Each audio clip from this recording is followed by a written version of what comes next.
Hey guys, welcome back to another video. Today we've got a 98 Polaris Sportsman here in the shop with a crank no start condition.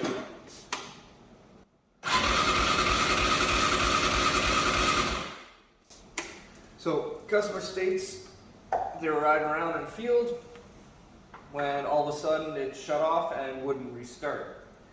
They had replaced the CDI box along with the coil and made no difference. So this is a common problem that plagues a lot of Polarises. Figured I'd show you what I found. So, let's bring you on in here. Get you zoomed in on this test plug. And watch at the end here for spark.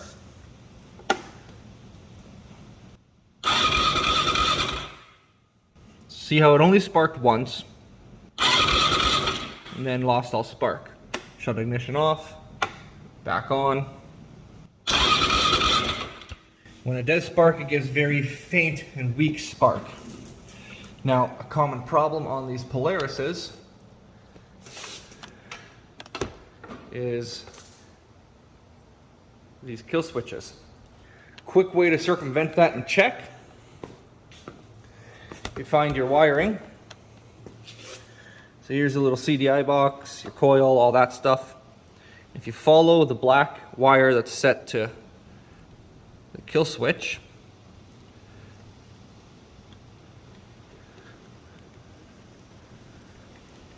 let's unplug that.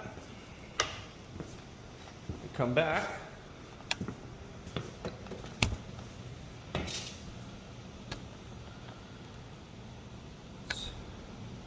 Zoom back in on that plug. Now watch this. Plenty of spark. So zoom it back out.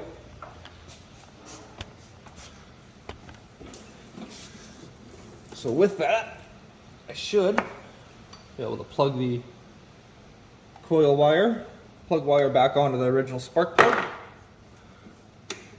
Should be able to turn the key and it should fire right up.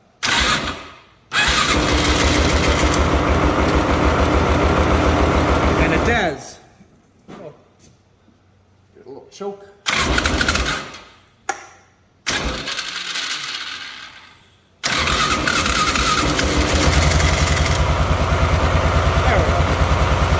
The only downfall is the key won't shut it off anymore.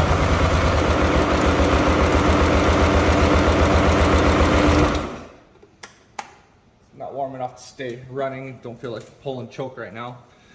Point is, that kill switch is bad. So if I were to get her running, keep her running,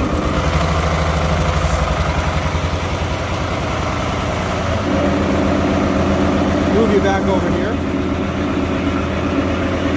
And as soon as I plug the kill wire back in, kills the engine. So this thing needs a new kill switch. She's shot. Something inside is corroded. I could probably take it off, clean it up. That's what I'm going to try to do, see if there's any corrosion in there that I can solve. It's a loud grinding noise you heard. The clutch cover is pretty badly warped, and rubbing on the clutches, that's going to get taken care of as well. Along with some other stuff, needs a new brake cylinder for the rear brakes, brake cylinder for the front brakes. But to give you guys a little showdown on this. So if you guys are having issues with a no spark or a one spark, then no more spark after, disconnect your kill switch. Just completely circumvent it, bypass it. If that works and it starts after that, you know you need the new kill switch. Or you could wire up a toggle switch to ground, something along those lines. Anyways, take care, guys.